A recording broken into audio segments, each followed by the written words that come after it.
I have no idea what happened, y'all. I have no idea what the heck happened right there. So sorry about that. Let's see what we got. Trying to get back to your comments here. Sorry about that. That stinks.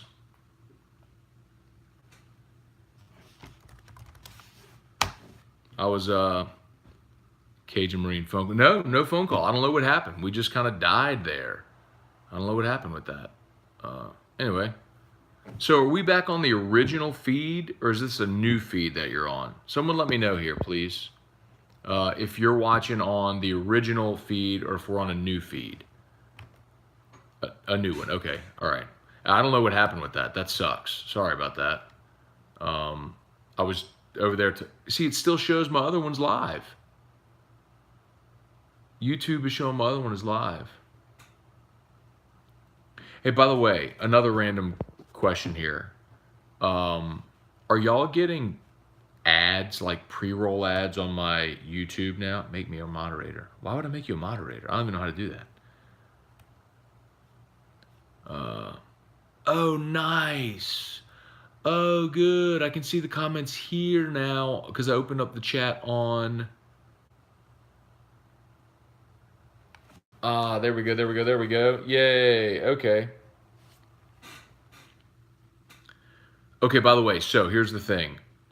I apologize about the pre-roll ads, but full disclosure, y'all know I'm 100% about full disclosure. So my YouTube page just this week got verified.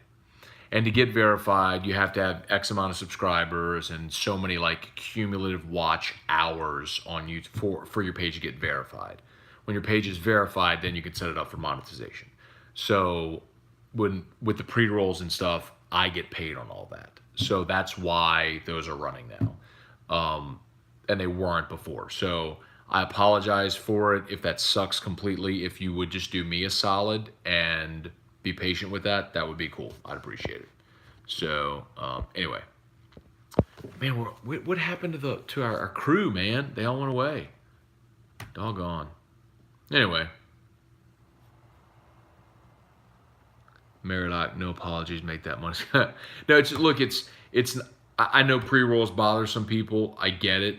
It sucks a lot of times, but if y'all could just be patient with it, it's just the system, the game that they make you play. So, honestly, one of the things about Facebook is that, I got a sponsor, so I got Brock on Morning Scone on Facebook, so I don't have to worry about pre-rolls or anything like that, right? I mean, that's you can always go get a sponsor and you take care of that, and YouTube just doesn't allow that, so it's just different. Anyway, let's see. I'm trying to get to the, what were we talking about? We'll go back to the other one here. See, man, you got me talking about whiskey, and then it shut off on me. So are there only 2 people watching here? That's more than that. It shows more than that. Anyway, I think everybody's still watching the other one. Anyway, Peterson is off. What does that mean, Terry? Peterson is off. Help me out with that. Anyway. Let's see. I think we're trying to get someone distracted me with the High West conversation, and then what's going on with this? Did everybody get cut off? Do me a solid, y'all. If you're still watching, just make a comment. Just make a comment so I can see. Okay, there you go. Shows. Okay, I'm sorry. All right, mine is messing up. I apologize. Like my screen is totally not showing me what's actually happening. Okay, so if y'all got comments, fire away. Let's. Okay, I see it on here. Oh, I see. Okay, so Terry said Peterson is off. Looks like game weight, his mechanics are off. I don't know about that. I think he's overthrowing. I think when he hit 98, that put him in a bad spot. And here's the other thing too. The blown save at Texas wasn't bad. Like I can live with, because none of the, like one ball got out of the infield. I'm okay with that. The home run against Nichols, he started kid off fastball, kid just drilled it. Okay, that happens. He was dominant against Northwestern. The one that was the game against Cal. The Sunday against Cal. They just hammered him. That that's the one where you go, all right, that's a problem. Anyway, so I don't know. He was good last night. He went out there, needed 3 pitches, and he got the pop up. He probably overthrown a bit on the first couple, but it's what it is. So anyway, all right. Cajun Marine, Meridoc, Tom Brouillard, Stephen Maxwell. What's up, Ronnie? I learned about a new app to fight robocalls. This one talks back. I saw that app on Shark Tank. That's probably what you're talking about. Hey, Scott, what's going on, man? Thank you, Robbie Compton. Let's see. When the first video went off, it went to a news story. Okay, I don't know what happened with that one. So, all right, y'all fire away if y'all got questions. What was the other thing? We were looking for a resumption. Nothing yet on resumption time. I'll just run through some things real quickly in this game. We talked a little bit about the strikeouts, which, disgusting. It's nauseating, actually. But I think Duplantis leading off the game with the homer was awesome. You've had all 3 games now where LSU has scored in the first inning, kind of put the pressure on Mississippi State. I love the fact that they've gotten deep into State's bullpen where they're already thin on arms. They have great arms, certainly. The strikeouts, as I mentioned, are nauseating. But Josh Smith, 0 for 3 with 3 strikeouts. That sucks. Duplantis moving up to the leadoff spot, it seems to have helped him. He's 2 for 3, had the homer, has an RBI, had the infield hit as well, has not struck out. Zach Watson's 0 for 2 with 2 strikeouts, but he did just get hit by a pitch before the rain delay, so that loaded the bases. Chris Reed 0 for 1 in the ball game with the strikeout, but he did take a walk as well, and then got thrown out at second, which is just disgusting. But again, that's why you never bunt. Chris, you had first and second with nobody out. They were trying to bunt DiGiacomo. DiGiacomo couldn't get the bunt down. Reed had strayed too far from second base, and he got pegged, erased that runner. Next hitter, DiGiacomo doubles off the center field wall, or left center, I guess, and Willis scores all the way from first base. That would have been a 2-run double. So again, hashtag never bunt. DiGiacomo so far 1 for 2. He has a run scored. He just scored on the wild pitch earlier, but of course has the RBI on the big knock. Beloso got himself a knock as well, which was nice to see, although he was stranded, but it was good to see him get in on the action, get a hit. He'd been fighting it a bit. Mathis is 0 for 1 with a strikeout, but he does have a walk as well. And Hal Hughes 0 for 2 in the ball game with 2 left on base. So all in all, LSU right now, 3 runs on just 4 hits. They haven't exactly knocked the cover off the ball, but this is what happens when you get deep into a bullpen. And I know we talked about this, man, and a lot of people didn't buy this when I said if you could find a way to split games 1 and 2. Split games 1 and 2 because you have a distinct advantage in game 3 with Walker on the mound, and they whole staff it on Sunday. And the problem with whole staffing it, it's not to say that the 4 or 5 or 6 guys you run out there all can't pitch. The problem with whole staffing it is if you have that many guys run out there, if one guy doesn't have his good stuff, then he gives up the crooked number, and that's how you get sideways in a game like that. Whereas if you have Cole Henry, who can get you 5 or 6 innings, or Eric Walker, who can get you into a ball game, you shorten your bullpen. I mean, it makes sense, but anyway. Let's see, back to y'all's questions. Where was that one? Love the effort this weekend. Bats are finally starting to come alive. I mean, aside from the Friday night starter Ethan Small, who was just awesome, yeah. But that happens when you face a guy like that, and the SEC is full of them. But schools like Georgia and Mississippi State. Well, Georgia more so than Mississippi State, but Georgia's got a bunch of guys like that, and that's why last weekend was so tough. All right, let's see. Cajun Marine, will this delay hurt or help?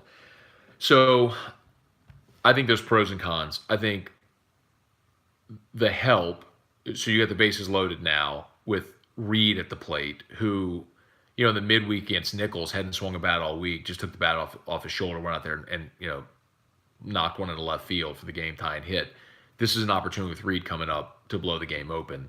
And you better believe at this point that they're not going to bring Tristan Barlow back with this delay. So it'll be the 5th pitcher of the game for Mississippi State. And quite honestly, I don't know who they go get at this point. I mean, I can run through Mississippi State's staff for you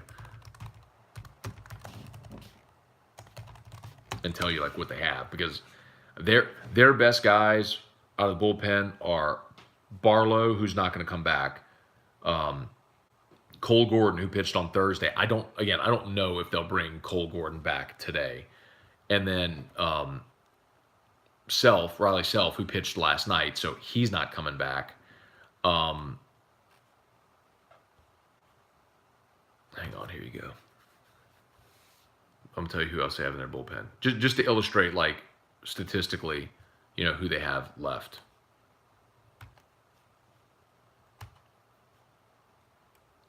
All right.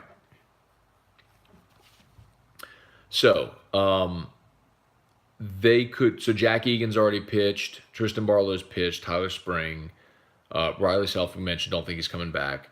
Liebelt pitched the other night. It's hard to imagine he's coming back, but I guess he could. He pitched on Thursday. Was Keegan James? Peyton Plumlee started this game. So you've got Bryce Brock, who's got a 4.76 ERA. 7 strikeouts, 4 walks. He's thrown 5 2/3 this year. They could get Eric Sarantola, who's got a 5.40 ERA, 6 appearances, just 10 innings pitched. He has 14 strikeouts, but 10 walks. They could get, as I mentioned, Cole Gordon could come back on short rest. Jared Liebelt could come back on short rest. Riley Self, I don't think is going to pitch, but could. My point is, they're super short on options right now coming out of their bullpen, and they still have to get through the 5th, 6th, 7th, 8th, and 9th. You know what I mean?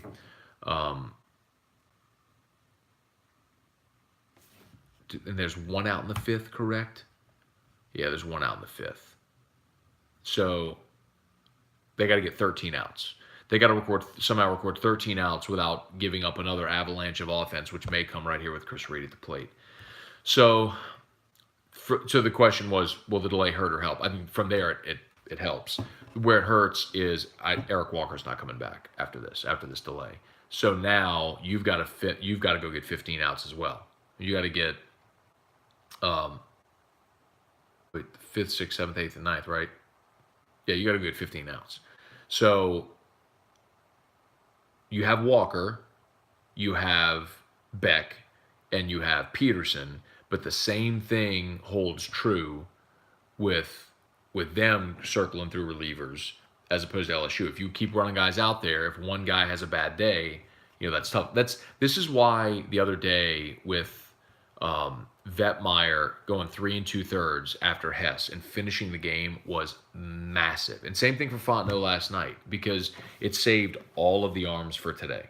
So you've got a bunch of guys like who haven't pitched who can get out there and give you innings. I mean, if you need, Clay Moffitt can give you, which sounds, I know that's not ideal. They wouldn't love to use Clay, but Clay hasn't allowed an earned run yet this year. I mean, he's been, granted, it's mostly midweek stuff, but he did pitch last week against Georgia.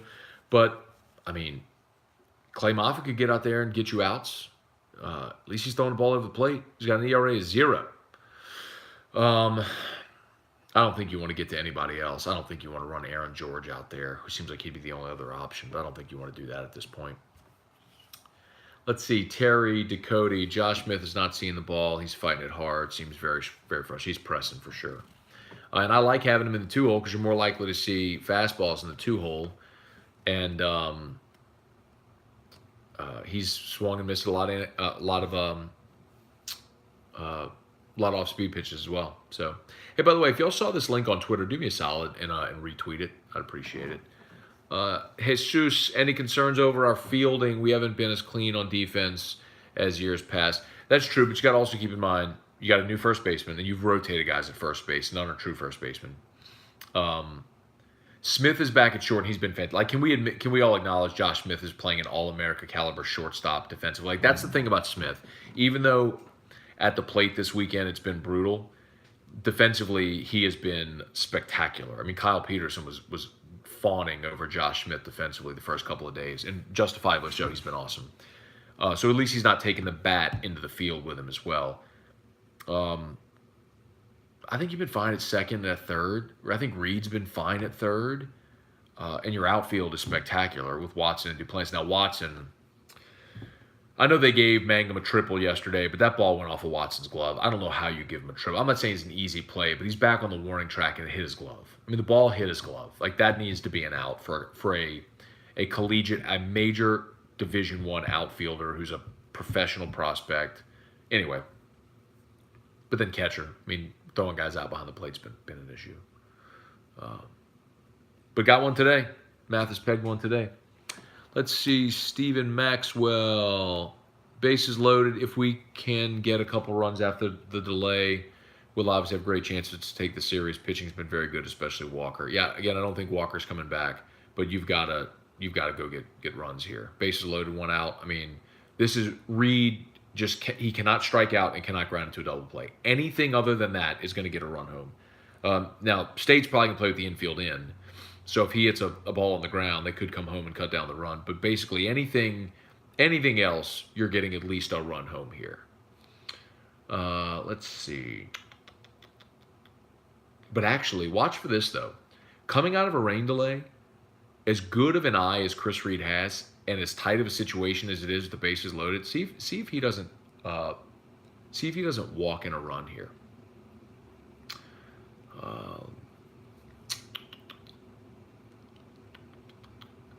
What is your opinion on not bringing in hitting coaches with not much coaching experience?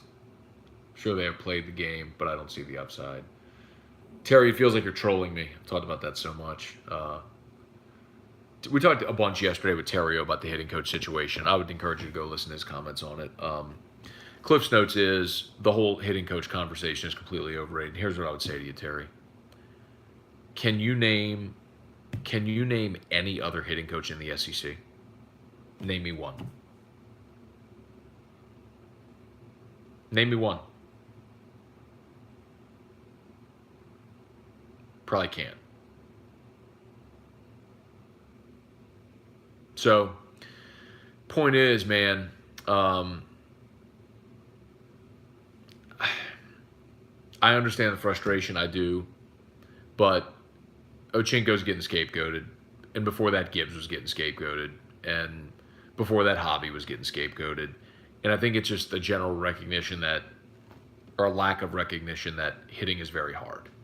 And you have got a lot of roster turnover, new guys in this lineup. As hard as it is, no, I got you, Terry. It's just I've been asked that question 100 times in the last week.